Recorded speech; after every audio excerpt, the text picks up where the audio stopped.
So unfortunately, as you can tell from the thumbnail of the video today, the Golf didn't come into the garage under its own power. And I don't really have a game plan at this point because stuff just keeps going wrong on the Golf. No matter what I do, it finds a way to just kind of shit its pants.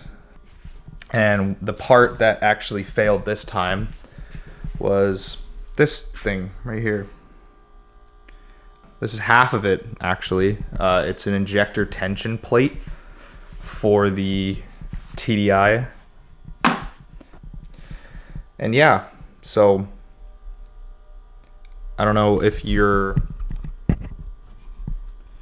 really able to tell from up here, but injector number 4 isn't exactly held in the cylinder anymore. Kind of to explain for those of you that don't really know or haven't really worked on common rail TDIs, I don't know if the BHWs and the ALHs are like this, but however, this is an injector tension plate. This basically holds the injector in the cylinder, keeps it from coming out when it's under like 400 psi of cylinder pressure kind of thing. And I was actually trying to avoid getting hit on the highway. I was on my way over to one of my buddies' houses and I was merging onto the highway, and there's a yield lane that kind of meets up with the merge lane before it actually pulls onto the highway. And this girl was coming in like a I don't even know what it was. I think it was like a Toyota Matrix or whatever the weird Toyota hatchback thing is. And I was coming through the light to go on the highway. I had a green light to go through, and she was coming through the yield lane and she wasn't slowing down, and I was basically already in front of the yield lane. So if I would have tried to basically emergency stop, I would have been right in the yield lane and she would have hit me. So I basically just tried to accelerate to like get ahead of her so that when she realizes that she's in a yield lane, she doesn't just smoke into me, and basically put maximum power to the motor during break-in.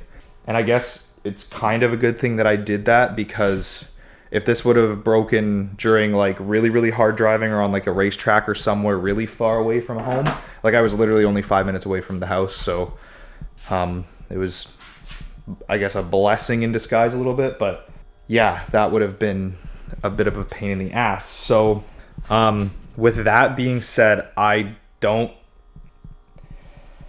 have a game plan at this point, guys.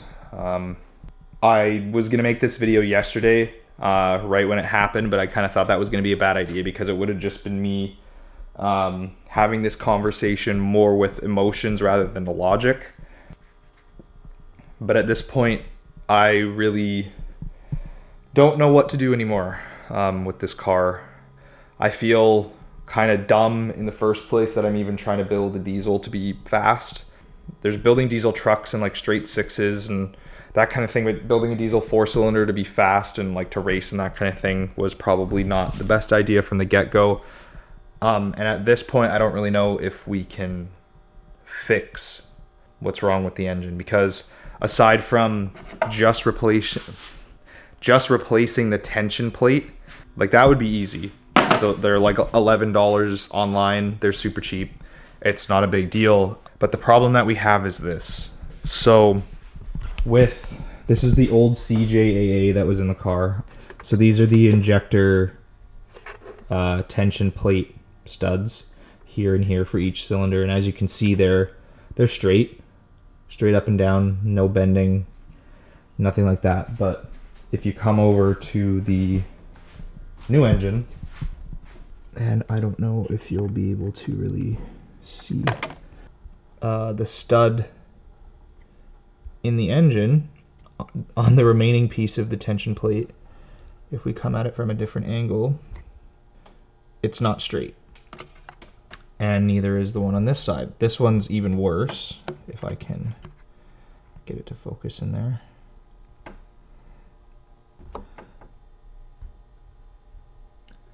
Yeah, that's not straight. And I did look online and it doesn't seem like I can find the part to replace that, and I don't think it's entirely replaceable.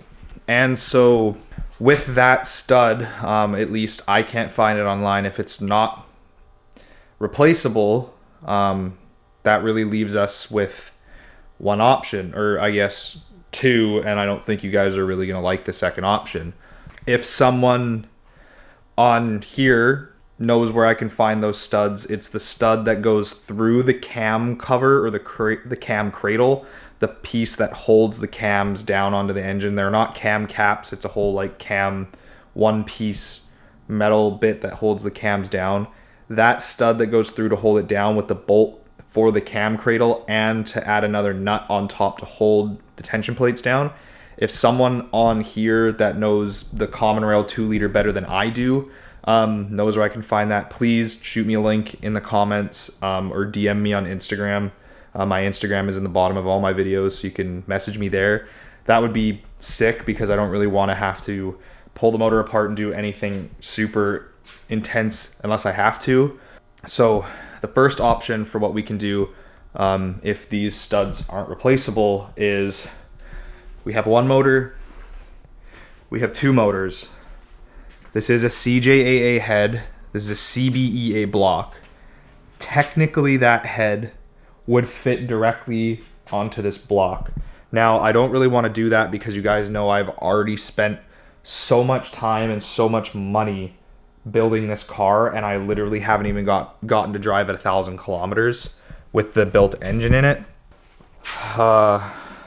And yeah, like, that's just gonna be probably like another $1,000 in gaskets, machine work, probably even more than that at this point, to get the car back to the point where it was at before this happened. Now, I know everyone's gonna be like, oh, well, like, you fucked up and it like broke the motor. Well, here's the thing, right? These tension plates are held in with such a low torque spec into the cylinder head that it doesn't make sense as to why really the studs are bent, because it's a U-shaped bracket, and the only way that like really the studs are going to be bent is from the bolts backing out, or the nuts, I guess, backing out, and then the plate pushing up against the bolts, and then as it like flattens itself, I guess it pushes the studs out. Now, these were torqued to spec. I have the same injectors in here. I had cylinder number 2, which was the one that was the issue in the last video. I fixed that and I didn't really cover it.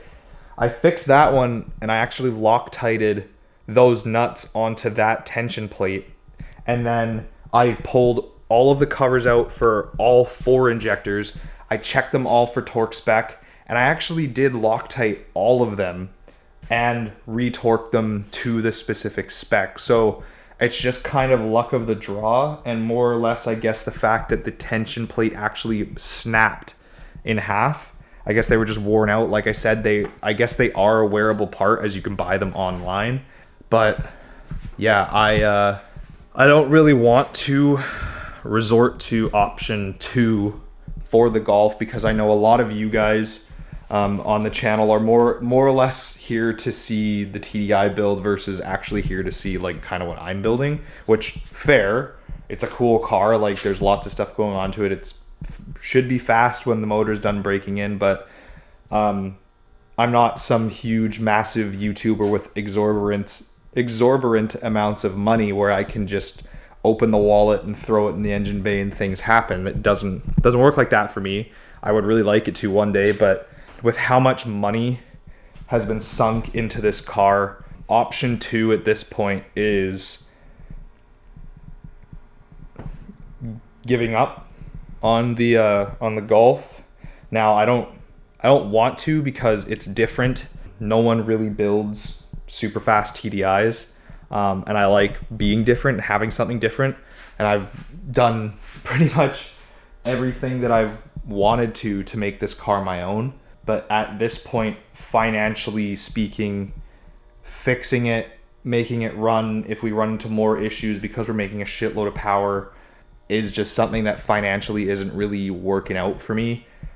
At this point, like, I have the FJ outside, we have the Sonoma with the LS swap. Both of them are no issues right now, but because of the level that we're at with this car and what people want to see, I can't keep dumping thousands and thousands and thousands of dollars into it, especially not having the, I guess, the following to back it. Like, not even just from the revenue to help build the car. Like, I don't really care. Like, I'm building something I want to build, but I just physically, or I guess financially, can't keep up with it at this point. So if we can fix it relatively easily, like, that would be awesome. And it's got basically everything to make a shitload of power, like you guys already know. But yeah, it's just the battle against wanting to keep doing it, financially being able to keep doing it, and then it not blowing up a third time now. Like, I'm just considering this blowing up, but it's not. You guys understand. But yeah, so option 2 would basically just be like, figure out a way to kind of get it sorted, semi put it back to stock and sell it and get something different. I don't really know, like, what this car, no one would buy this car in this state. I don't think a single person, unless you live in Canada somewhere and wanted this car in its state specifically, I don't think anybody would buy this car the way it is. And at the end of the day, it's just a Golf TDI to some random person on Facebook or Craigslist or wherever, your Auto Trader, wherever you're going to sell a car, right? It would be sell the wheels, sell the seats, sell the harness bar, semi-stock the inside of the car, turn the power down a whole bunch, stock exhaust back on it, and just recoup a little bit from what we've put into the car. But at this point, I don't really know. Yeah, I mean, if any of you guys have any information, let me know in the comments, like I said, or shoot me a message on Instagram. But for now, the Golf is going to be here. I'll do some more research. I don't really know, like, what else I'll be able to find online. But thank you guys so far for supporting such a obscure build. Those of you guys that drop me comments all the time, like, cheering me on and trying to get me to go further and that kind of stuff, I really do appreciate the support. So thank you guys. But for now, this is where we're at. I want to start making, like, stickers and that kind of thing to kind of help with this stuff.